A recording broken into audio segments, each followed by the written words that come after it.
Fae Farm is a magical farming adventure where you get to grow crops, raise animals, and craft potions in a whimsical world full of villagers and hidden secrets. It blends the classic cozy farming with a touch of magic, letting you create your perfect farm and enjoy stress-free days in a colourful, enchanting world. Fae Farm quickly became one of my favourite cozy games, but I still remember how confusing it was the first few days playing it. I didn't know what to focus on or where to even start. So if you've ever felt the same, I've pulled together 20 tips I wish I knew sooner to help you settle in to your farming life. Hello everyone, and welcome back. So today we are diving into all things Fae Farm and how to get the most out of the first days and further on your farm. I've got 20 tips for you, and before we jump in, I just want to mention that I got given the game key for free when the game first came out about 2 years ago, I believe. But as always, everything I share is my own gameplay and my own experiences. So with that, let's get into it. So tip 1 is you can change the speed of the day. In the settings, you can change the speed of the day to make it slower or run as default.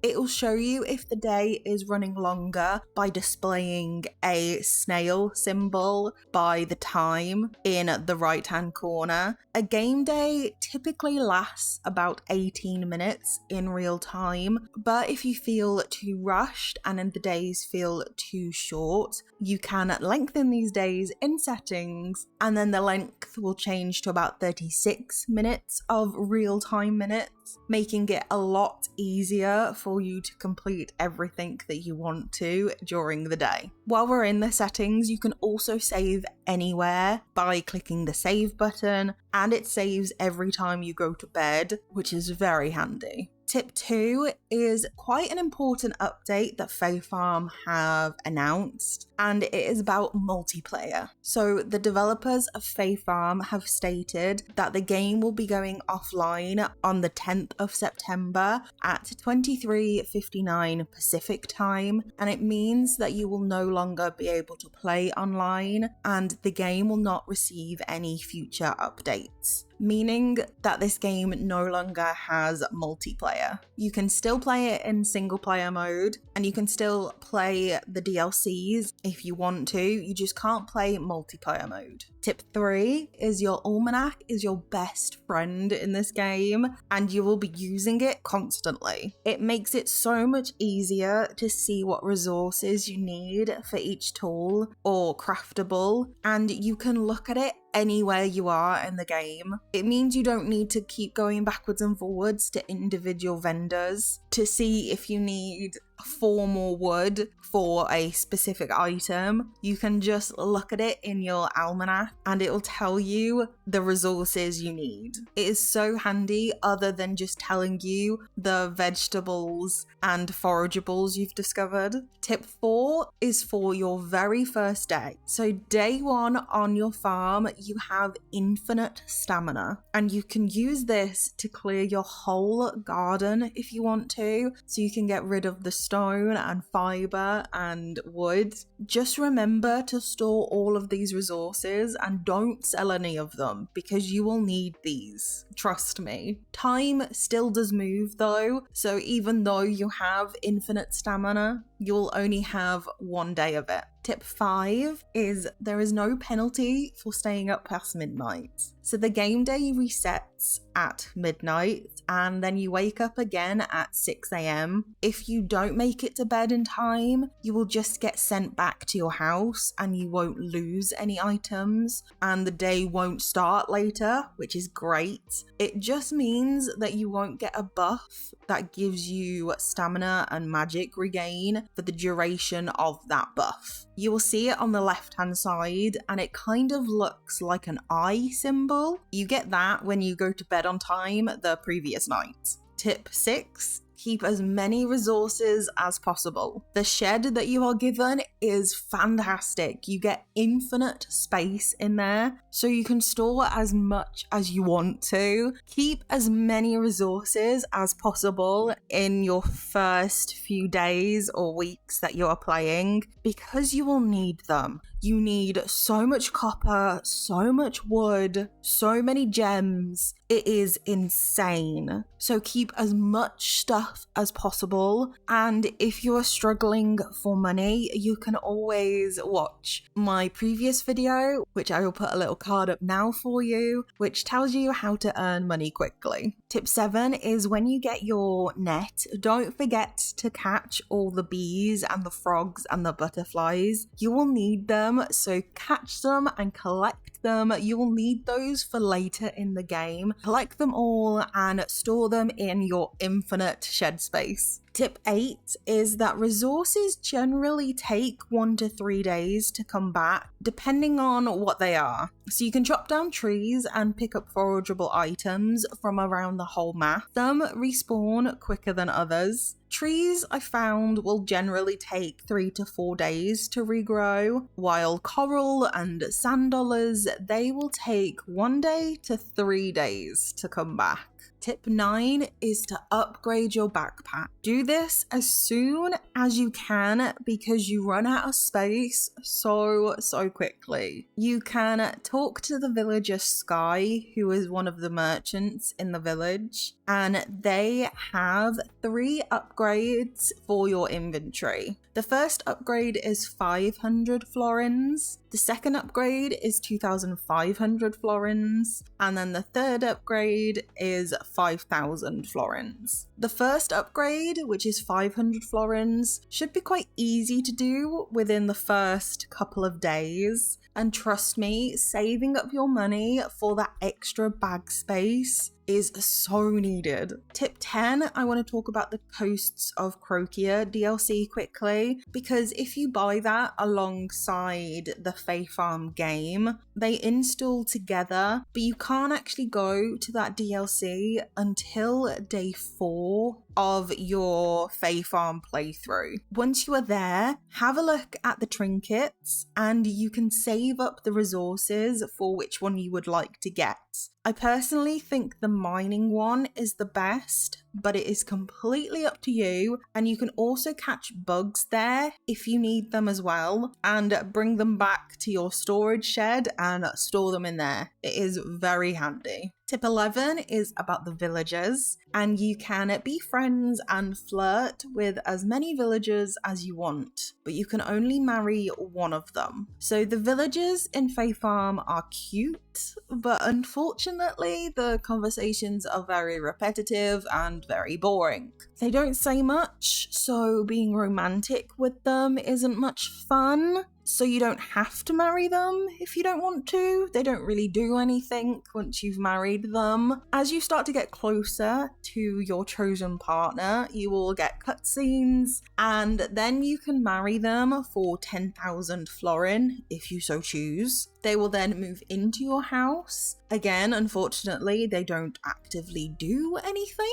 but it's a nice feature that they've added. Tip 12 is that in the mines, you don't have any enemies, which are called jumbles, until level 4. So you don't have to worry about that until level 4. When you first go into the mines, I would suggest to try and reach at least level 10 in your first run. Collect every resource so that you can make the seals for each level up to level 10. And that way you don't have to redo all of the levels again to get more resources. The next time you then enter the mine, you can go straight to level 10 and keep working your way through until you get enough resources for the next couple of levels. It makes the first run just a lot quicker without you replaying so many levels. Tip 13 is all about the seals, because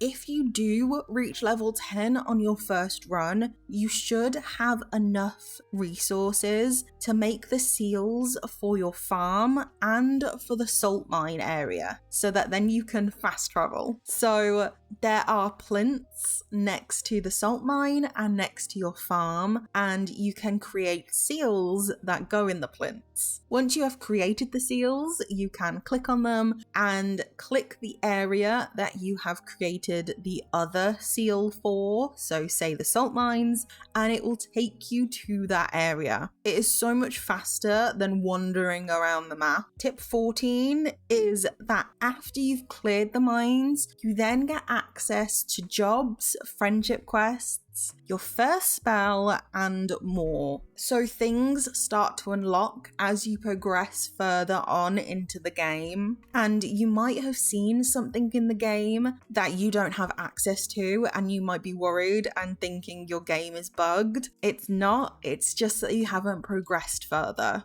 So things like jobs, friendship quests, magic, everything like that you unlock after you've cleared the salt mines. Tip 15 is about your stamina. So you get a couple of bars on the left hand side. The green one is about your stamina, and you don't actually use stamina when you're foraging, catching bugs, fishing, or using your special abilities on your tools. So try to save those activities for when you're out of stamina, or you can swap and change between these abilities. So you can use your tool abilities, then you can use your stamina, and it makes your stamina last longer throughout the day, especially in the mines. So sometimes you could use your tool abilities to crack the rocks, sometimes you could use your stamina to crack the rocks, and this will make your time in the mines last a lot longer. Tip 16 is about the beverage station. So you don't really need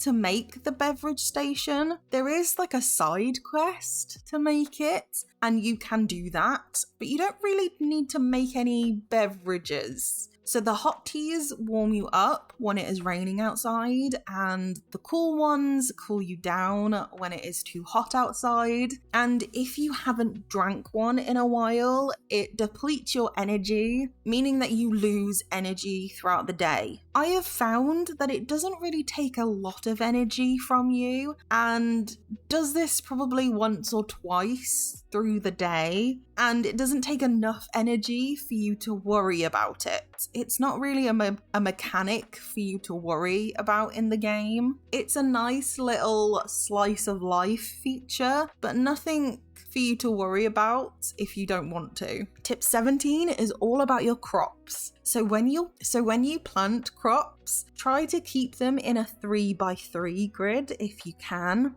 so that you can water them all together with your iron watering can. You can also propagate flowers quickly by doing it in 3 squares and then moving them out once they are propagated.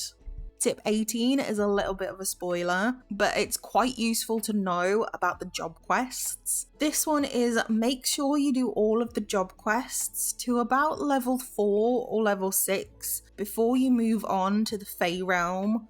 So take some downtime after you have finished the salt mines to complete all the job quests. Change your farm up if you want to, do some friendship quests if you really want to, but the job quests get harder as you level up and change to different areas, and they ask you to go to the Fae realm at about level 4 or 6. So this saves a lot of time and saves you from going backwards and forwards to the different areas. Tip 19, that you can breed your animals if you want to.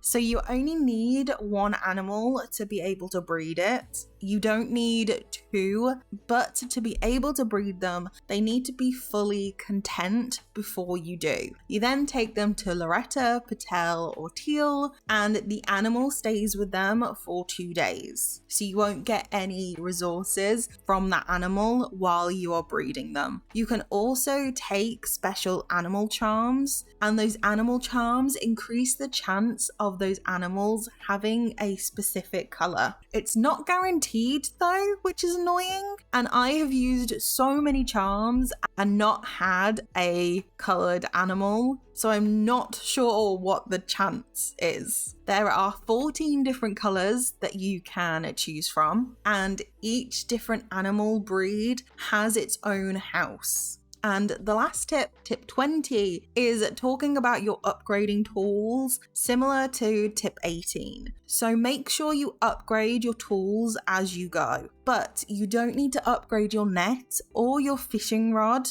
until you finish the salt mines, if you don't want to. And I'm going to give you a few little bonus tips just in case you need them. So the Skies of Azura DLC, if you buy that with the Fae Farm game, you need to finish at least chapter 4 before being able to start that DLC, just to warn you. There are scrolls scattered everywhere that give you recipes for furniture items and things like that, but remember to check in all the houses as well. You can catch sparkly creatures. These are classed as rares, and they will give you extra resources than non-sparkly ones. You can reclaim resources on items that you have built. So if you don't want that item anymore, or you really need the resources, you can go into build mode, click on the item and reclaim the resources. It'll then give you the resources back in your inventory. The map isn't very useful, unfortunately. It only tells you about the quests